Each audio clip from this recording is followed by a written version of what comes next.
प्रणाम दोस्तों, मैं निशा डीवी यूट्यूब चैनल पर आपका स्वागत करती हूँ। आज हम सुनाने जा रहे हैं गणपति जी की कहानी। किसी गांव में एक गरीब बुढ़िया थी। उसके एक बेटा और एक बहू थी। बेटे बहू तो विदेश कमाने चले गए और बुढ़िया बेचारी घर पे अकेली रह गई। बेटे बहू ने कभी अपनी माँ का हाल चाल नहीं पूछा, कभी उससे मिलने नहीं आए। बुढ़िया बेचारी अकेली बेसहारा हो गई। वे अपने बेटे बहू के लौटने की कामना करती रहती थी और गणपति जी की पूजा आरती में लगी रहती थी। वह गणपति का इतना ध्यान रखती थी कि कोई अपने बेटे के जैसे ध्यान रखता है। रात को सोते समय अपने गणपति जी को निहारती और सुबह उठते उसके पास जाती और झालर घंटी बजाकर उसको देखती रहती। एक दिन की बात है, गणपति जी ने सोचा चलो क्यों ना इस बूढ़ी माँ की परीक्षा ली जाए। वे धरती पर उतर कर आए एक छोटे से बालक के रूप में। अपने एक हाथ में तो उन्होंने चम्मच पकड़ी हुई थी और में चावल लिए हुए थे और सबसे कहता जा रहा कि कोई मेरी खीर बना दो, मुझे खीर खानी है, कोई मेरी खीर बना दो, मुझे खीर खानी है। सारे लोग बाग उसके चमची में दूध और चुटकी में चावल देखकर हंसने लगे। अरे ये पागल बच्चा कहाँ से आया है? चम्मच में तो इसने दूध लिया है और चुटकी में चावल लिया है और बोलता है मेरी खीर बना दो, ये तो पतीले के ही चिपक कर जल जाएगी। इतने में वो बुढ़िया अपनी झोंपड़ी से बाहर निकलती है तो वो बोलती है बेटा ला मैं तेरी खीर बनाती हूँ। बुढ़िया के घर में थोड़ा दूध और थोड़े चावल पड़े थे। बुढ़िया ने छोटी सी भगोनी रखकर उसके लिए खीर बनाना स्टार्ट किया। पर गणपति बोले कि नहीं माँ, मेरी इस चमची के दूध से ही तुझे खीर बनानी ही पड़ेगी। बुढ़िया बोली बेटा ये दूध तो पतीले के चिपक कर जल जाएगा। परंतु बच्चे की जिद थी कि नहीं, मेरी चमची के दूध से ही मुझे खीर खानी है। फिर क्या था, बुढ़िया ने हार मानकर एक छोटी सी भगोनी रखी और उसमें चमची का दूध डाला तो वह लड़का बोला नहीं माई, छोटी भगोनी नहीं, पड़छा रख तू। बुढ़िया बोली बेटा क्यों मेरी मजाक उड़ा रहा है, क्यों मेरे गरीबी का मजाक उड़ा रहा है। परंतु वो नहीं माना। उस बुढ़िया से जिद करके उसने बड़ा पड़छा चूल्हे पे रखवा दिया और डोकरी माई से कहने लगा कि माई तू गांव में नौता देख के आजा कि आज मेरे घर पे सबको खीर खाने आनी है। मेरे घर पे खीर की प्रसादी बनी है। मेरे घर पे खीर की प्रसादी बनी है।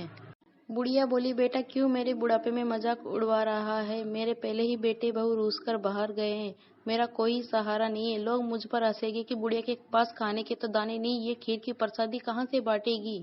परंतु बाल गणेश नहीं माने।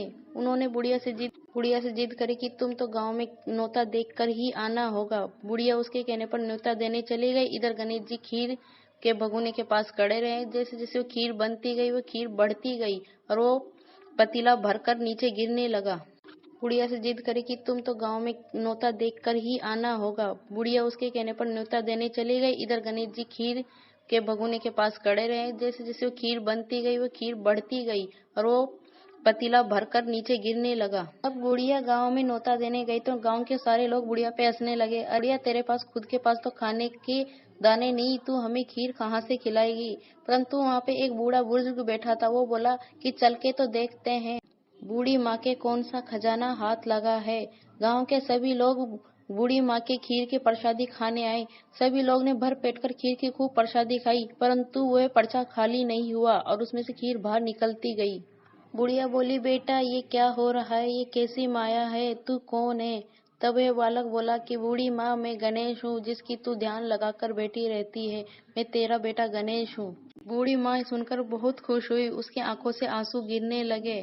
फिर बूढ़ी माँ बोली अब इस खीर का क्या करूं? गणेश जी ने कहा कि बूढ़ी माँ इस पर्चे को चल एक कोने औंधा लगा देते हैं। बुढ़िया और गणेश जी ने मिलकर उस पर्चे को उठाकर एक कोने में औंधा कर दिया और गणेश जी बोले कि बूढ़ी माँ कल तेरे बेटा बहू घर लौट आएंगे, तू किसी बात की चिंता मत कर। बुढ़िया ने उसे हाथ जोड़कर प्रणाम किया। इतना कहकर गणपति जी अर्ध्यान हो गए। जैसे ही बुढ़िया सुबह जगी तो देखा कि पर्चे के बाहर निकली हुई खीर सारी सोने में बदली हुई है और खीर के जो चावल के दाने थे वो हीरे मोती जवाहरात बन गए हैं।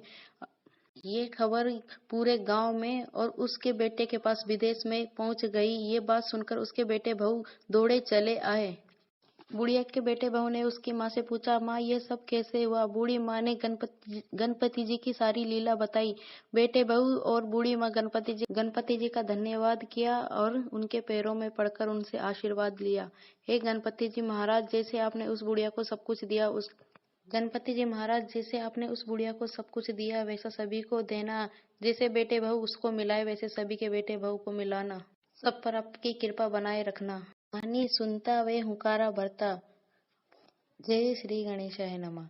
अगर दोस्तों आपको मेरी कहानी अच्छी लगी तो प्लीज़ वीडियो को लाइक करें, कमेंट्स करें और कमेंट्स बॉक्स में जय श्री गणेशाय जरूर लिखें। वीडियो को शेयर करें और चैनल को सब्सक्राइब करें और बेल आइकन दबाना ना भूलें ताकि आपको मेरी दूसरी कहानी जल्द से मिल सके। जय श्री गणेश।